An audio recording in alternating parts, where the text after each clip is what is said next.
You're listening to the Options Insider Radio Network. For more quality options programs, visit www.theoptionsinsider.com or search for Options Insider Radio Network in your podcast provider of choice. Listeners can also access all of our programming through our mobile app, available in iTunes and on Google Play. Don't forget to follow along with your favorite programs and submit your own questions for the hosts at twitter.com/options, facebook.com/theoptionsinsider, or via questions at theoptionsinsider.com. And now, it's time for the show that breaks down the options market. From unusual activity alerts to market analysis, strategy overviews, listener questions, and much more. If it involves puts and calls, then our all-star panel will break it down. It's time to hit the option block with your host, Mark Longo from the Options Insider Media Group, and co-hosts Uncle Mike Tosaw from RCM Asset Management, Andrew the Rock Lobster Giovinazzi from OptionPit.com, and Mark the Greasy Meatball Sebastian from OptionPit.com. And now, get ready to hit the option block. All right, everybody. That rockin' tune means it's time once again for a little show we like to call Around These Parts, the Option Block. My name is Mark Longo from the OptionsInsider.com, as well as, of course, from the ever-exciting Options Insider Radio Network. Quite a few programs, about 15 or so for you guys to check out. Easiest place to check out all of them if you're only familiar with the Option Block. I don't know how that's possible, but if you are, check out the mothership, theoptionsinsider.com. You'll see the full listing over there right on the right-hand side of the homepage, as well as all the other fun content we do on a daily basis. Breaking news, our newsletter, unusual activity, trading alerts, most actives. You guys eat that stuff up. Check it out over there. If you haven't been there in a while, theoptionsinsider.com, the place to go. Of course, you can always find us wherever you find your flagship podcast as well, your iTunes, your TuneIns, your Stitchers, and so on and so forth. Of course, also via our mobile app. So if you haven't grabbed the app, you haven't checked it out lately, particularly on Android. Some of you may be on iOS, like the podcast app. I hate it. I think it's terrible. But if you like it, go for it. It works there, too. Otherwise, a lot of you on Android like to grab our app. Check it out. Just search for Options Insider, or sometimes those app searches are terrible. The full thing, Options Insider Radio Network. And you'll get the whole kit and caboodle. And, of course, you can always ask us questions however you listen after the fact, or those of you who can join us live every Monday and Thursday via Mixlr. MIXLR. Just grab that link we tweet out all the time over there on Twitter, or put on Facebook and stock twits as well. You can grab it, bookmark it, do whatever you want with it, and then be ready to go Mondays and Thursdays, 3 p.m. Central, 4 p.m. Eastern, and you too can join the party. And speaking of the party, who's joining me on the party today? Let's see. Let's check out. Let's go all the way out to the coast of this great nation, the hinterlands, if you will, and welcome on the duchy of those, or the duke, I should say, of that duchy out there in the hinterlands, the rock lobster himself, Mr. Andrew Giovinazzi from OptionPit.com, who right now, it's fair to say, I think, would rather be lobster fishing, scooping up those lobster pots. Is that correct, sir? It's getting to be that time, yes. The mud season's almost over. We got another, I want to say, 3 more days. Mud season. I love it. How did you ever survive in big cities like San Fran or Chicago or anywhere else where there was no mud season, there was no lobster fishing, there was no ice rink, all the other stuff you seem to just love these days? You know, I guess life was a lot less boring. I guess, when you live in the big city, the biggest problem is, what are you going to run to on the bus going to work at 5 o'clock in the morning in San Francisco? It was always exciting. So I guess the natural creatures and predators were much different in the big city than they are in, small town Maine. Yes, very different natural creatures and predators. I like that. Speaking of natural creatures and predators, he is neither of those, but he's still joining us. He is Uncle Mike Tosaw from RCM Wealth Advisors. Uncle Mike, welcome back to the program to you as well. Happy to be here on a hopeful umbrage-free Thursday. You never know. There's always some umbrage in store, and also there's a trading block in store for us, so let's get to it. It's time to break down the latest topics, trades, and trends in the world of options. It's time for the Trading Block. All right, everybody, welcome to the Trading Block. Like the name implies, this is the portion of the program where we break down what is moving, shaking, rocking, and rolling, or sometimes just snoozing in today's market activity. Today was a little bit towards the latter, even though we did end the day up, which is what a lot of the bulls were hoping to see. You know, we've seen a little bit of volatility creeping in. Last few sessions, not so much, but you know, we have seen some perhaps unease with the levels of valuation in this marketplace, and maybe the bulls getting a little nervous. We talked recently about skew exploding, talked about all the reasons behind that, but there are a lot of other things that were going on. People were just getting a little bit nervous, understandably. And now, of course, we have another day in the green. So at least for today, all those diehard bulls like Uncle Mike and his ilk out there can breathe a sigh of relief. Closing near the highs of the day. The high is about 23.70 in the S&Ps, closing right around 67 and a quarter or so. So getting closing near that range. So bulls happy. Most of the major indices up fractionally on the day, 0.25%, 0.3%, somewhere in that range. VIX cash also up about a tenth of a point or so out there. So all those people out there loving their VIX as a hedge going to be writing into us today saying, what's up? What's going on with this? We look forward to your emails. 11.5. I'll have to see what my prediction was, but I don't think it was 11.5. I think it was a little bit north of there. So we got one more day for VIX to get a little bit of juice in it, and then we'll be good. Speaking of what's good, let's turn our attention. Let's go in reverse order today. Uncle Mike, a lot of things popping off in the market today. We saw Lulu taking it on the chin. We saw Apple, at least yesterday, setting yet another all-time high. Today, I think, coming off that a little bit, off about a third of a handle. So there were a lot of things out in your neck of the woods. The metals also moving a little bit. What caught your eye in today's activity, sir? A bunch of things. You know, you mentioned Lululemon. I don't have any positions in it for on the discretionary side of it. I have a couple clients that trade their own accounts that I have some position in it. And one thing that I'm finding interesting with it is that next week, the Aprils, the ones that expire in the expiration that expires in 8 days from today, the weeklies, right now, if you can stomach it, if you want to sell some premium on it and own the stock, let's say, you can get, based on midpoint, 40 cents for a 53 call. So that would mean that you have $2 of upside leeway, and it's a pretty nice chunk of premium over the course of a week. Now, I don't know if that would be the wisest thing to do, considering that we had a $15 movement today, but it's always interesting to look at these stocks whenever you do have these giant drops like that, to see if there's like a premium only play or something along those lines. So that's one thing to take a look at, just for, if anything, for some educational purposes, because let's face it, it's a slight possibility vol may have gone up in the options on Lulu today. A couple other things of note. I have a new indicator that I'm just going to bring in as of the last couple days, and I'm going to call it the Lynn Walter indicator. Lynn Walter does the business update on WBBM, a local radio station in Chicago, and he's sounding really bearish right now with who he's bringing on and some things like that. And he sounds like he has fear in his voice, and so just with the fear that he has in his voice, that makes me more bullish. So that's going to be a new indicator. I love listening to the guy. He does a great job, but whenever he gets a little bit bearish or bullish, it always kind of concerns me about the direction with which the market's been going. So that's the other indicator with which I'm looking at right now, or listening to, I should say. The other thing of note today, financials. Holy financials. We're looking pretty nice so far this week. I think on Monday, when we were talking about this on Monday, we had actually, let's bring this up here, Monday the 27th, we actually closed the day in the financials at 23.45. We actually gapped down. We were as low as, the low of the day was 22.98 on Monday. So we've had almost $1 of movement over the course of the last 3 days, just in the financial stocks alone. I think this is an exciting time to be in them. If I could allocate more money to the financials, I would, but I'm pretty much fully allocated at this point.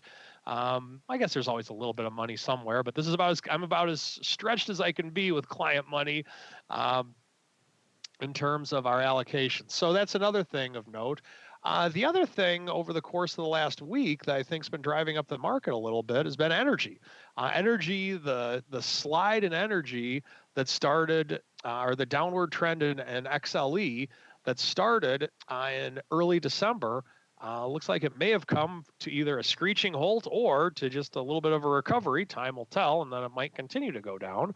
But XLE is above 70 again, so we have had a nice little rally in that since Monday as well. In terms of crude oil itself, similar story. It hasn't had quite the slide in the similar context that XLE has had, but crude oil is above 50 again as of the close today, and that is something that is rather noteworthy in my humble opinion. Metals didn't have a ton of movement today. Silver has been rallying a bunch lately. Unfortunately, I was not able to do the adjustment that I was thinking about making earlier this week, so I'm going to have to tease you guys again until next week on my beloved silver adjustment, which may or may not even happen, but I couldn't make it today. I should have just made an adjustment on like a one lot in my own personal account so I could talk about it on the show, but unfortunately it was not there. So there's a lot going on right now. We have earnings season coming up in the near future. So this is an exciting market, in my opinion. Clearly, you had more on the docket than I expected there, sir. I'm a little interested in the financials and your still continued bullish love. And a lot of people have kind of cooled in that sector a bit just because of all of the lingering questions on the regulatory side. That's one of the primary reasons that space has rallied so hard post-Trump election was the belief that he was going to pretty much clean the slate of a lot of these confusing complications out there in regulations like Dodd-Frank and, of course, the DOL's fiduciary rule. Now, a lot of that is up in the air. They finally disappointed a Department of Labor guy. So there's still a lot of questions about how much change is actually coming there. Of course, with the healthcare issue, how much Trump can actually get done. But it sounds like that's not concerning you. You're full steam ahead on financials. It's still up. I mean, if there was a concern, the fact that we are still as close to the highs as we are, like just XLF, for example, that peaked out a few weeks ago, a little over 25, and it's just under 24 right now. The fact that we've come back and we've had a week like we've had this week in them with the questions that you've mentioned, I think that's a sign of strength in XLF, quite frankly. If we get, the big fear out there right now is that Trump wasn't able to pass the health care bill. What's he going to be able to do? Is he going to be able to do anything? And the reality of it is that I don't care what side of the political spectrum you're on.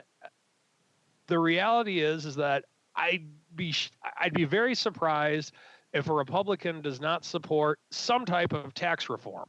Now, whether or not they're going to proceed with tax reform as their next thing that the Trump administration wants to push through the House and Senate, or if they want to bang their heads against the wall and try and continue to go through health care, or maybe they have a deal that they can work with Democrats on health care, who knows?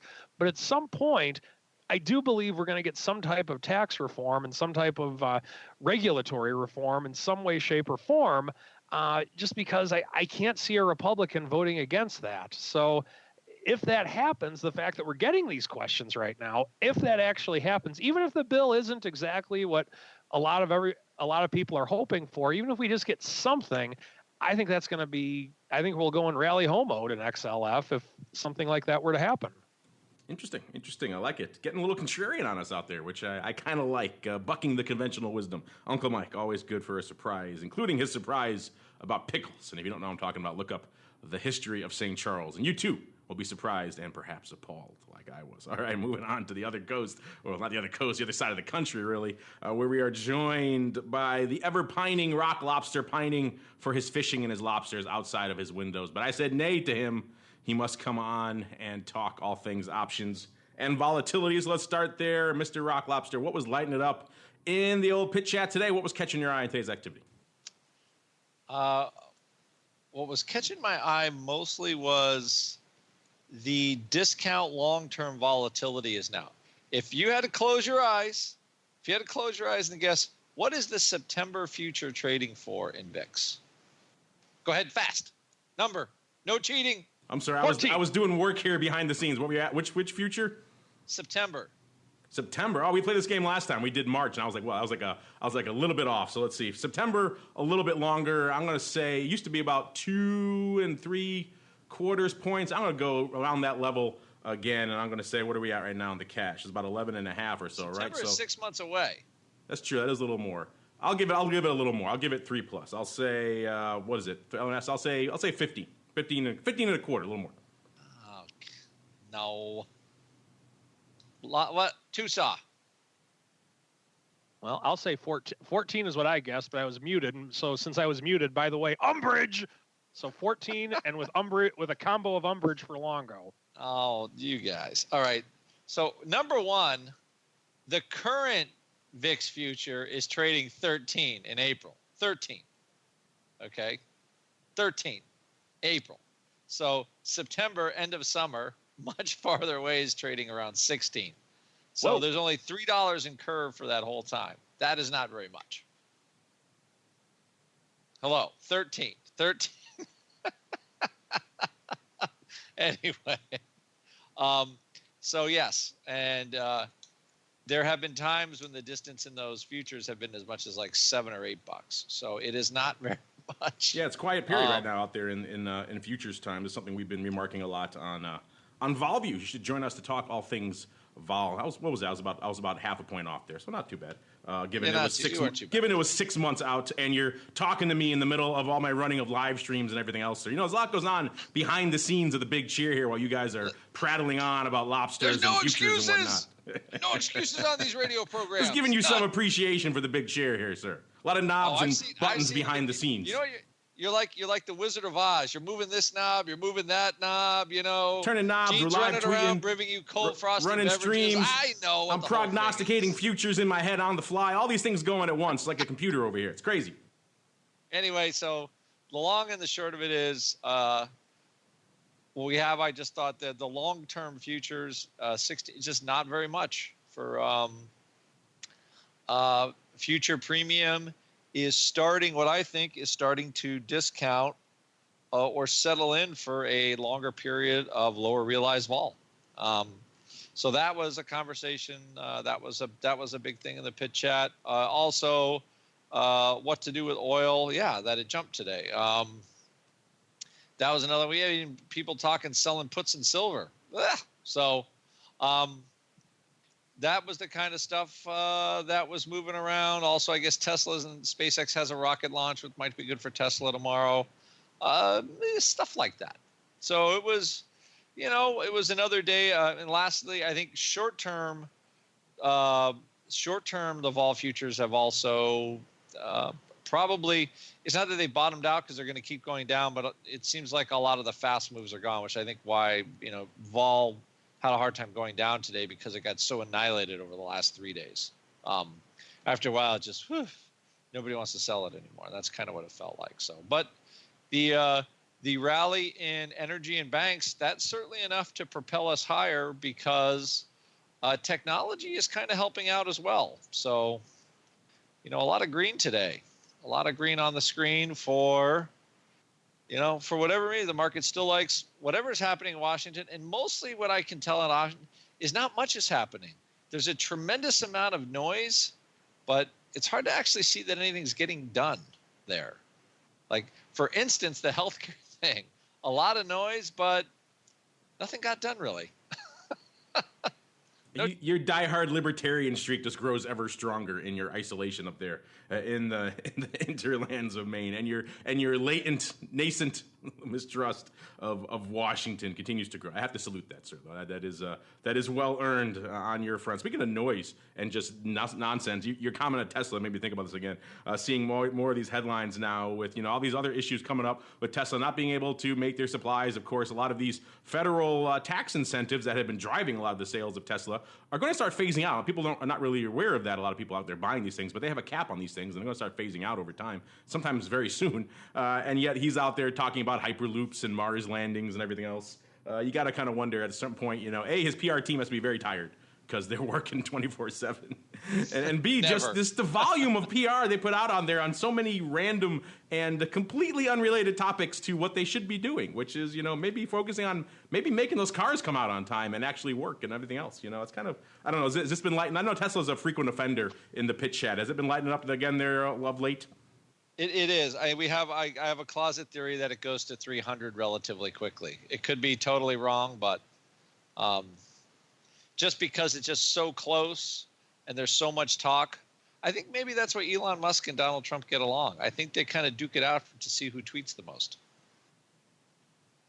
It's like a tweet cage match. That would be an interesting have those two in the room. I'm not sure if anyone would get a comment in edgewise between the two of them. I like that though. Tesla in the near future. Are you just basing that on pure hyperbole coming out of them? Pure hyperbole, and that 300 is just so tantalizingly close. Just before maybe I'll just get sad again, but it's just they issue stock, they issue debt, and it just goes higher. It's one of those things. It is a self-fulfilling prophecy until it is not, or they're the most successful company on the planet. I don't know which it'll be, but it's exciting to watch. It's exciting to watch Elon do his thing. It must be truly offensive to you as a diehard, not just a diehard Mainer and libertarian, but also a diehard fundamentalist when it comes to all things stocks, to see a company like Tesla threatening the 300 level when they make some money, but not perhaps not $300. We'll leave the Tesla debate. You guys out there listening live, I'm sure you have some thoughts on that. Chime in if you do. Whenever we invoke Tesla, it's just off to the races on the comments. I look forward to seeing what you guys have to say. Meanwhile, let's keep on rolling right on into the Odd Block.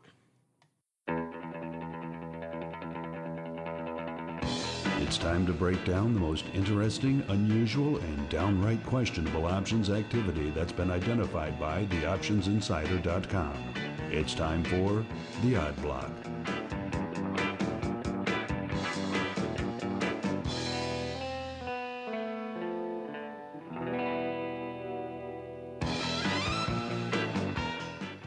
All right, everybody. That funky tune means it's time for the Odd Block. The portion of the show we break down the weird, the wild, the whimsical, sometimes head-scratching paper. If you're asking, hey, what's up with Lulu? We'll get there. We're getting to that first. We're going to kick things off in COP. If you feel like getting arrested today, you turn to COP. Ticker symbol COP. This is, of course, ConocoPhillips, closing $50 even on the dot. Don't see that very often out there. Up about $4 or nearly 9% on the day. So a good day to be long some COP. This is the name that averages about 17,000 contracts and change. Today doing nearly 90,000, about 87,000 contracts out there. Pretty aggressive, about 2-to-1 calls over puts, and that's kind of where our attention was drawn out here today. Looks like a little bit, we've been talking about a lot of rolling ups and outs of late. This one is more just straight up. Doing it in the April contracts expiring on the 21st, so some straight up monthlies. We had the APE 4750 vertical going up. Looks like starting off the day doing that about 3,000 by 4,000 times. As the day went on, he wanted a little bit more, to the tune of about total of about 3,700 on the 47, so not a ton more there, but 11,000 and change on the 50s.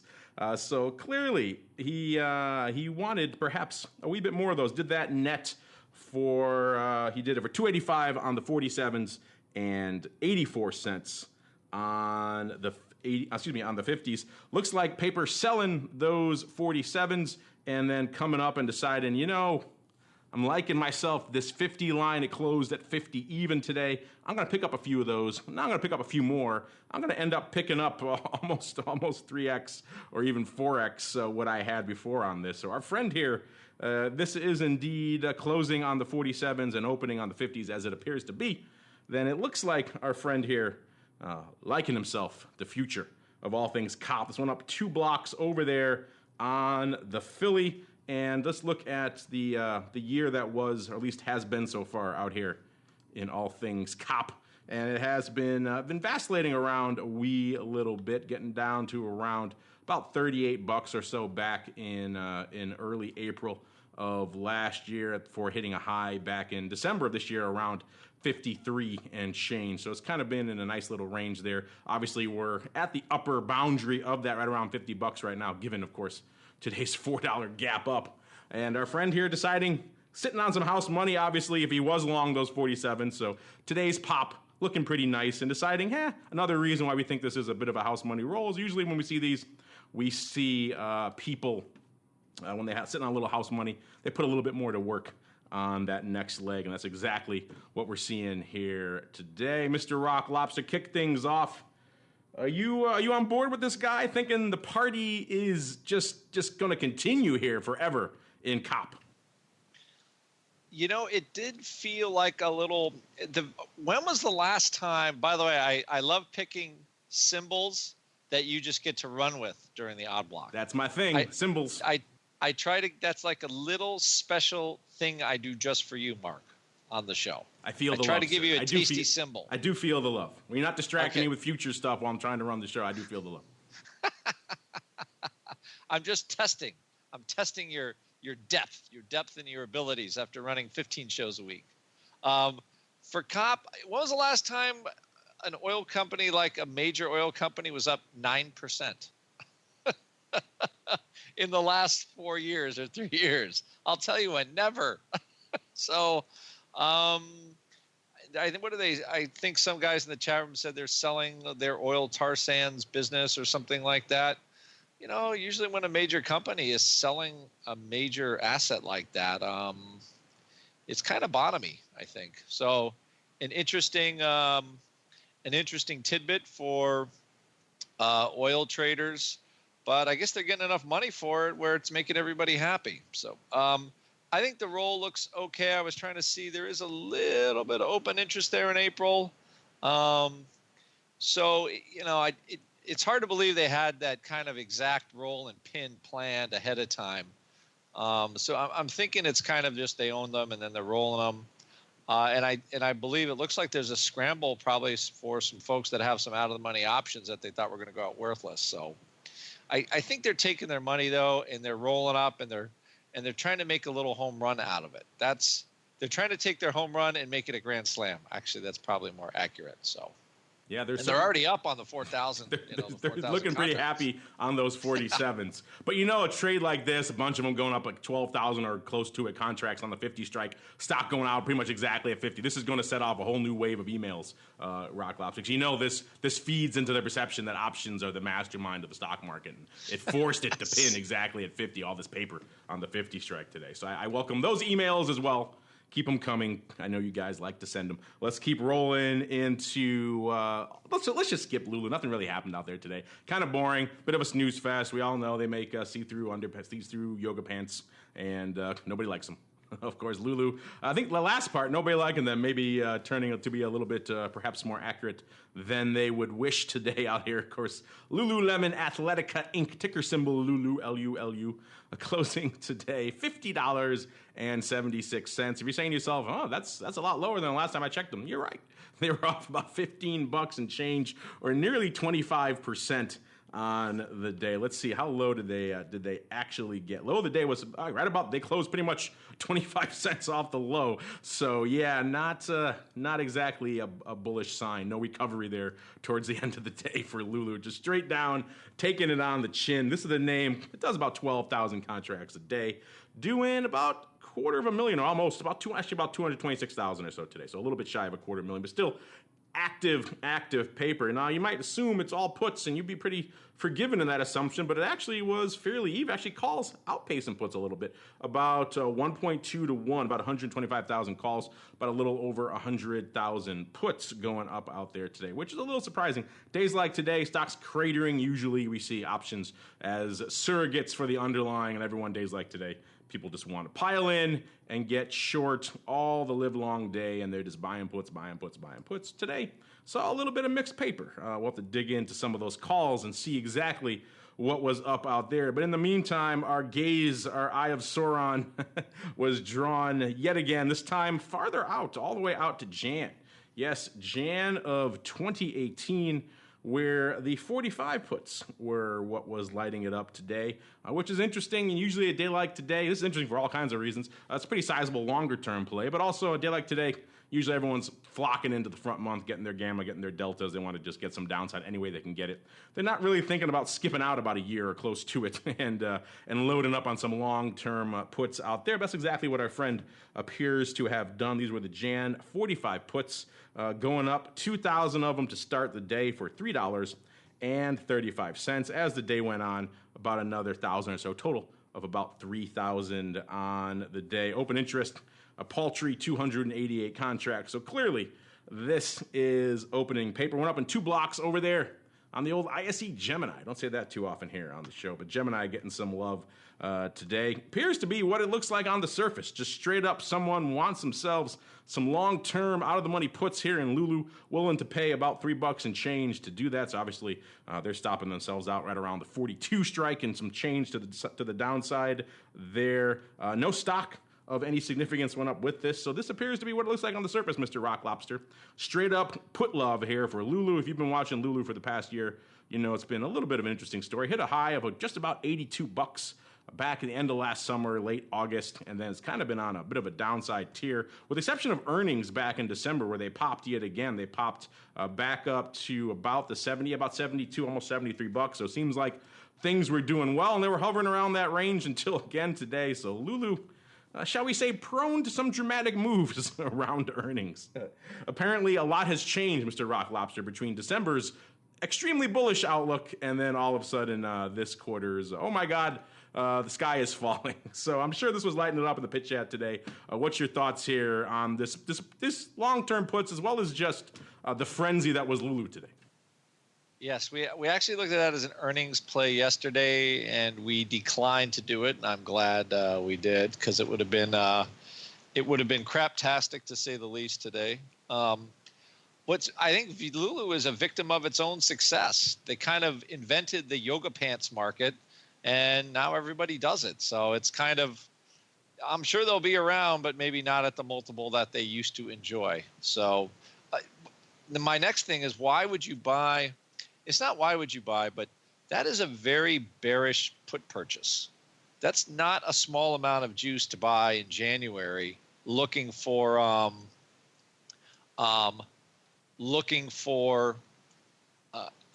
downside move. I mean, that has got bear written all over it, Yeah, this guy not feeling the love for Lulu at all. Maybe his wife just got an old pair of those see-through pants. She had them in the closet and forgot to return them years ago, and she put them on and she decided, oh my God, this is terrible. And he just is waking up to that scandal now and decided to get extremely bearish. Whatever is driving this trade, or this trader out here, certainly not feeling the love for Lulu. You feeling the love for Lulu? I think today's sell-off is overdone. Let us know. Hit us up. You guys have a thing or two to say usually about that name as well out there. As we move on into our final name, our final victim. This is Citi, ticker symbol CIT, closing today $43.31, up about $1.30, about 3% on the day. Citi is always good for at least some volume, even though it's kind of been slight of late, about 3,000 contracts and change today. Doing about 52,000 contracts, about 8.5 to 1 calls over puts out there, and that's kind of where we were drawn before. We saw our friend doing kind of a vertical ratio. That was the name of the game out here in Citi again today as well. Once again, in the straight up April contract, so expiring on the 21st, we saw the APE 43.45 vertical going up. And again, it looks like we have a friend here who perhaps sitting on some house money and has got a nice little smile on his face, because we saw some paper going up out in here today. Started off what looks like paper blasting out the 43s, doing that 16,000 times, and then turning around and picking up the 45s 25,500 times. So not quite 2 to 1, but a sizable ratio there.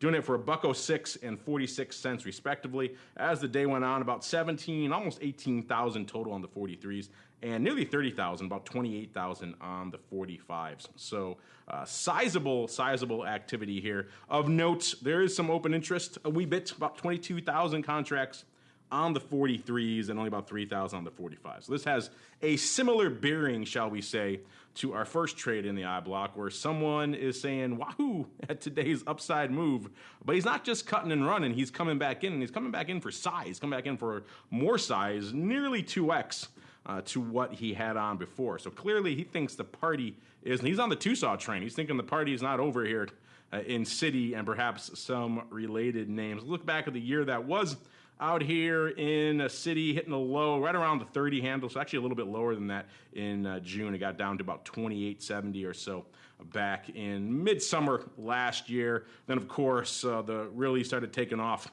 post-election got up to the mid-40s or so, right around where it is now, before dipping down a little bit again, back down to the 40 handle, and of course, rally-ho mode over the last week or so, and again today.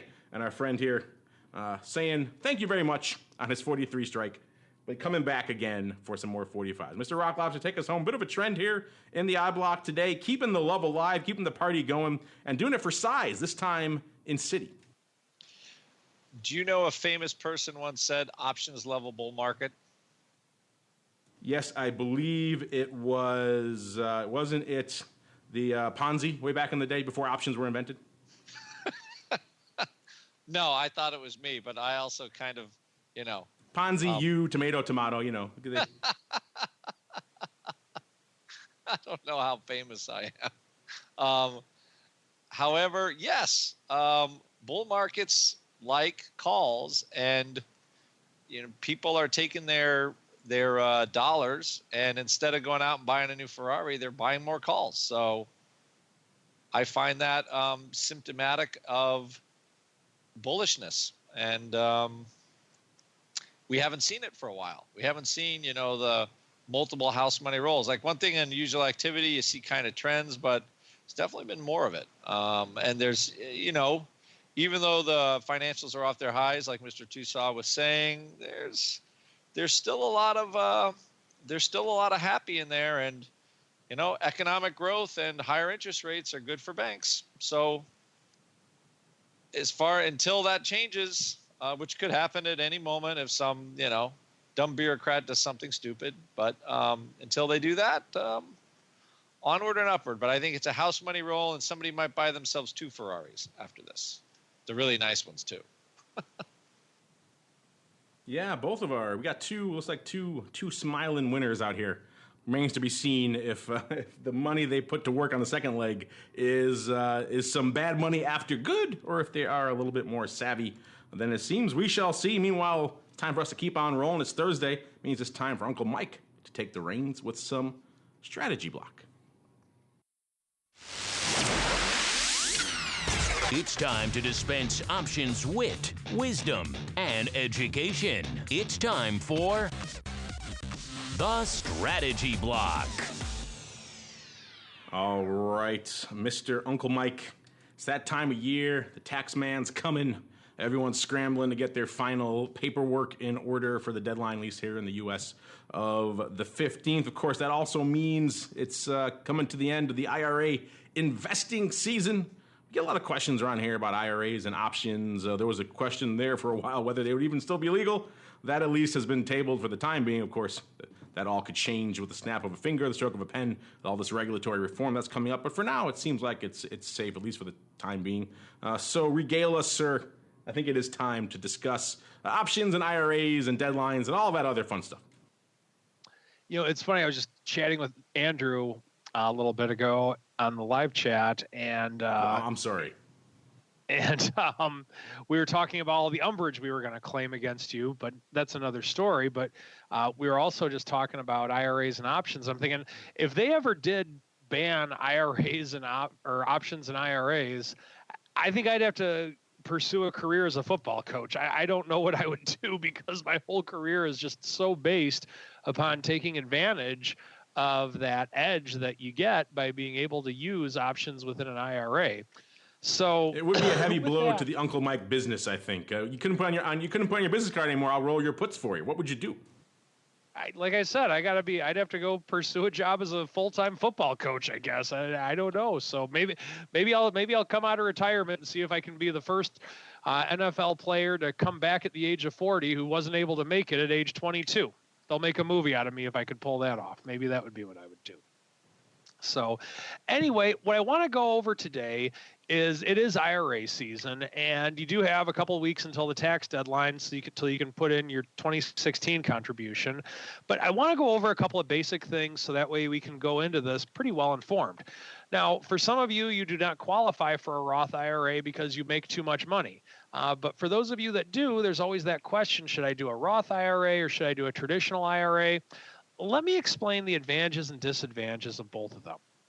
The first thing that I want to say, and a lot of people have a hard time wrapping their brains around this, is that if tax rates stay identical for the entire lifetime existence that you have, and the investment performs at the same level, then there is absolutely, and you take out withdrawals at the same time, there is actually no advantage or disadvantage to an IRA over a Roth IRA. Let me explain. Let's say that I earn, and let's just say my spouse makes a lot of money, so I just earn, let's say, $5,000 a year, and I live off all my spouse's money, and I'm going to use the ability to contribute to my IRA just based upon the income, my $5,000 a year in income, and that's just how I'm going to do it. Makes the math easier when explaining this. So I make my $5,000. My company pays me $5,000, and I have a choice. I want to put all $5,000 into my retirement account, and I can go with either a Roth IRA or an IRA. There's no 401k plan at my work, let's say, so those are my two choices, basically. Now, let's say that I were to put it into a traditional IRA. If I were to put into a traditional IRA, then I pay no taxes on it, meaning that all $5,000 can go into that traditional IRA. Now, let's say that money grows and grows and that money doubles. And when I want to take the money out, it's at $10,000. And when it's at $10,000, my tax rate, we're going to say, is 20%. Once again, I am totally making up numbers here to try and make this simple, but let's just assume 20% is my tax rate. Well, if that's the case, then I have to pay taxes on it when I take it out of the IRA. 20%. So that $10,000, when I make that withdrawal, now becomes $8,000. Okay, so that's where we're at on that. In a traditional IRA, you don't pay any taxes when you put money in. You just pay all the taxes when you take the money out.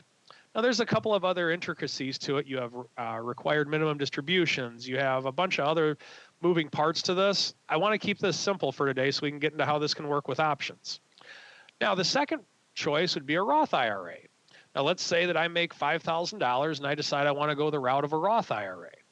Well, with that $5,000, if I put it into a Roth IRA, $1,000 of it has to go to the government first because I have a 20% tax rate. So that means that I'm only going to be able to put in $4,000 into my Roth IRA. So with that being said, once again, we're assuming that all tax rates are the same throughout eternity. That $4,000 grows and grows and grows, and it doubles just like the other money did.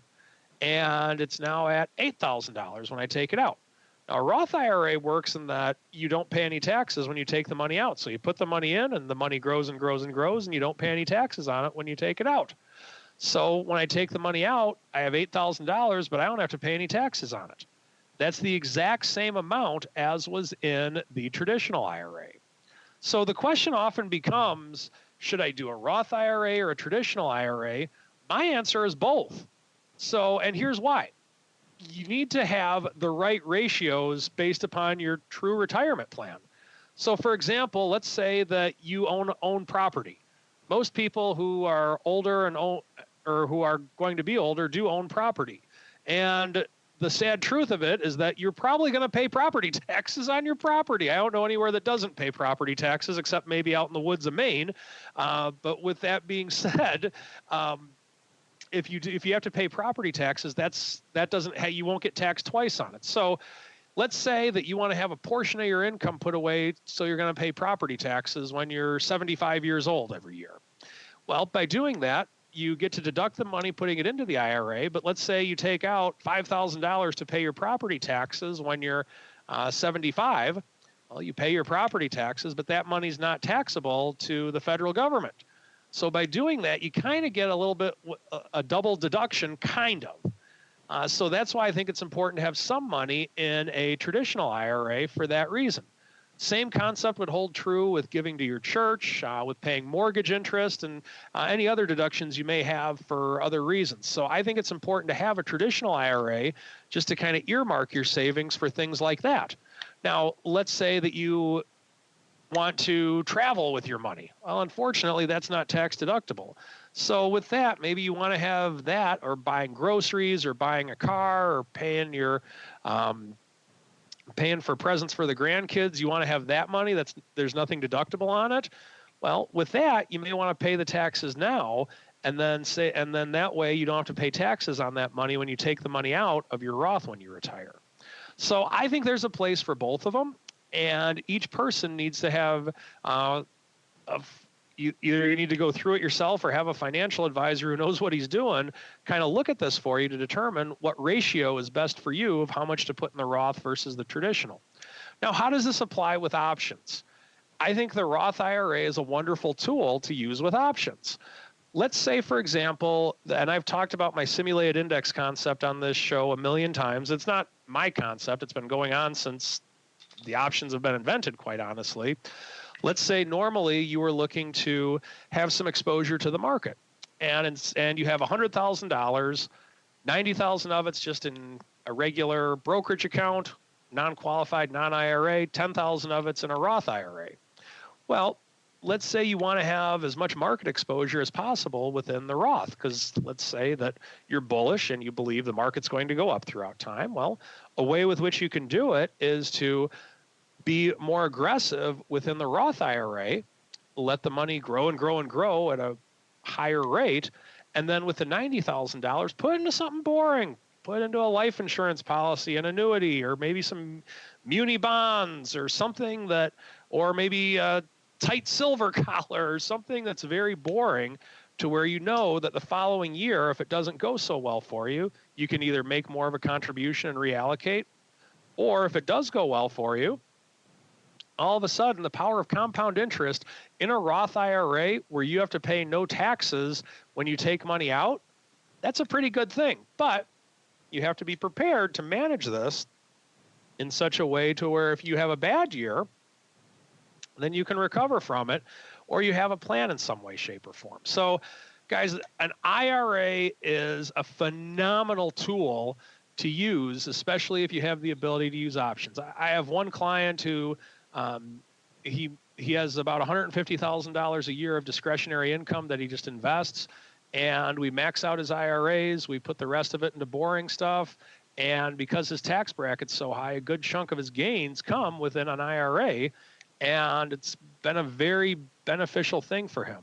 So, and he's not the only client I do that with. There's a lot of them. So take advantage of the IRA.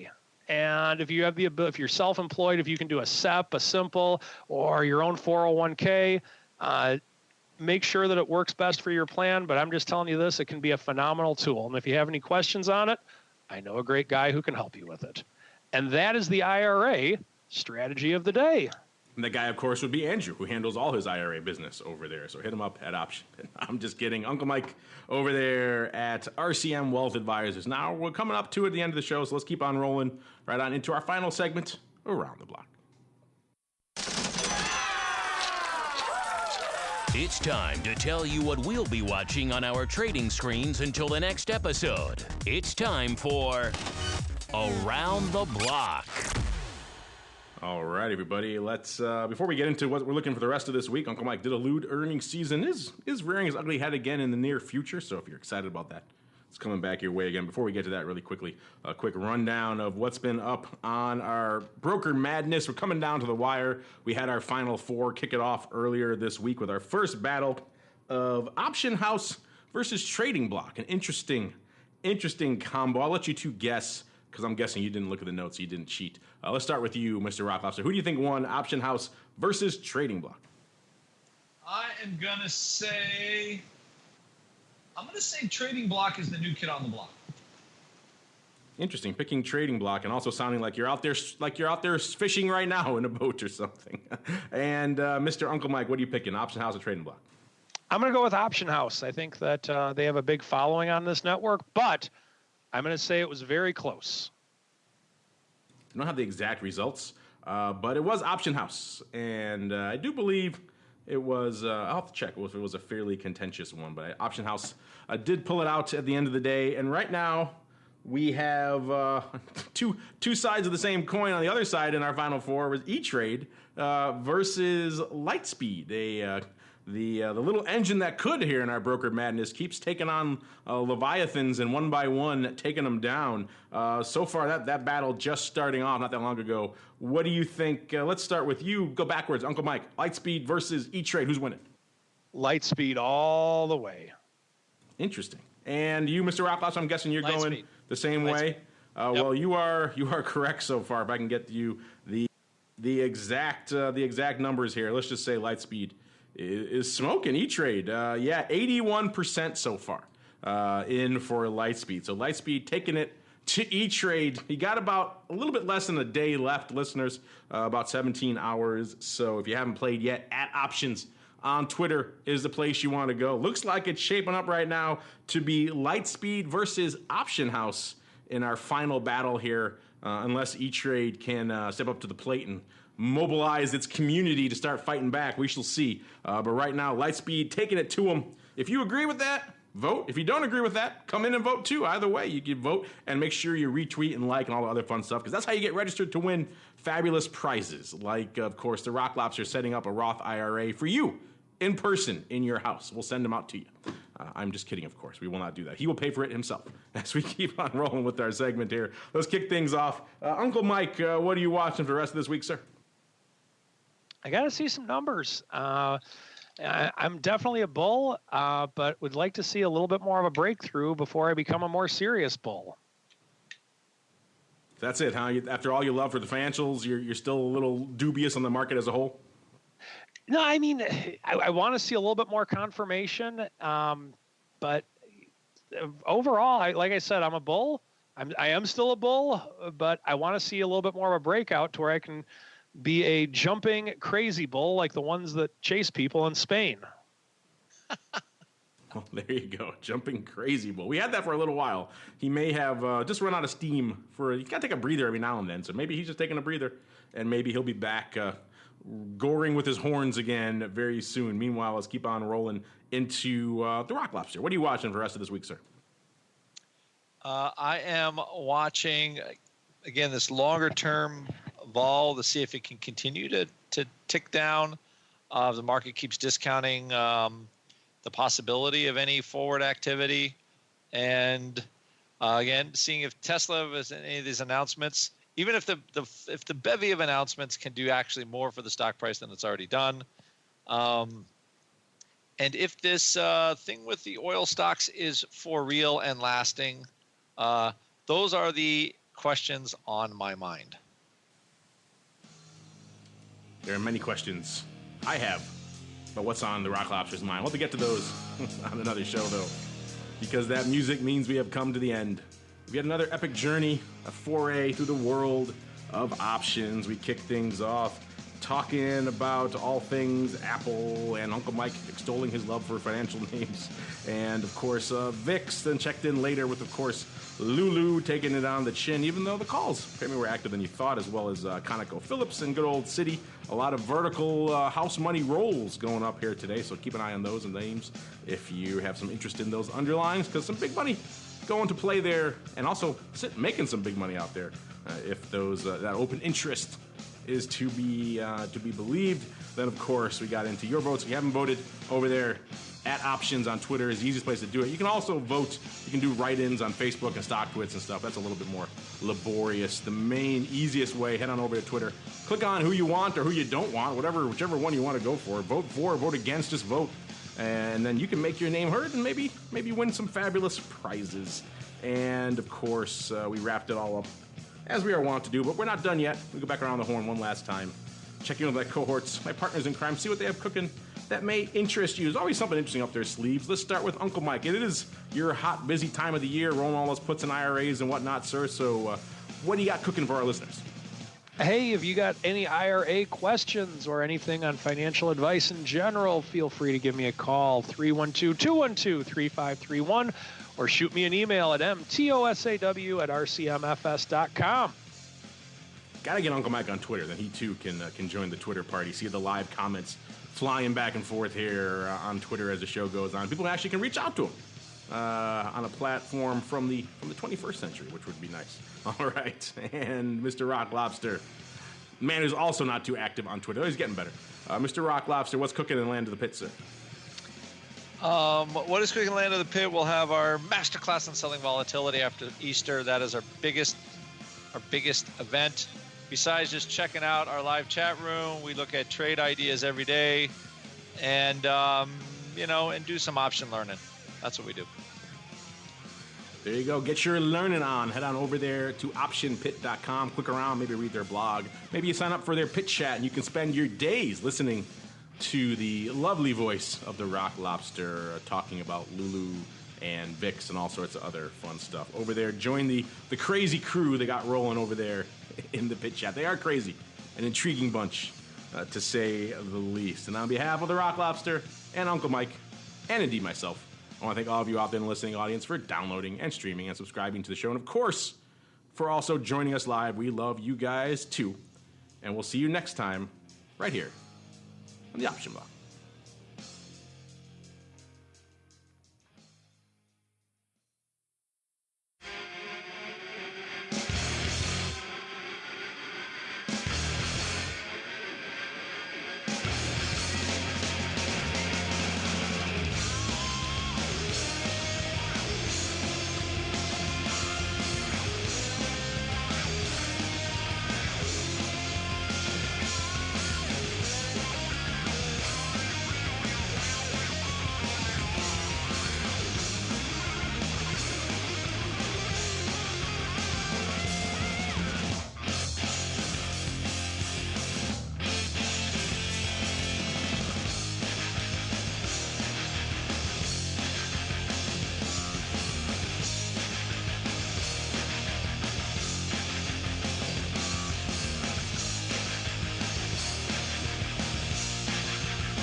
The preceding program was a production of the Options Insider Radio Network. For more quality options programs, visit www.theoptionsinsider.com or search for Options Insider Radio Network in your podcast provider of choice. Listeners can also access all of our programming through our mobile app, available in iTunes and on Google Play. Don't forget to follow along with your favorite programs and submit your own questions for the hosts at twitter.com/options, facebook.com/theoptionsinsider, or via questions at theoptionsinsider.com.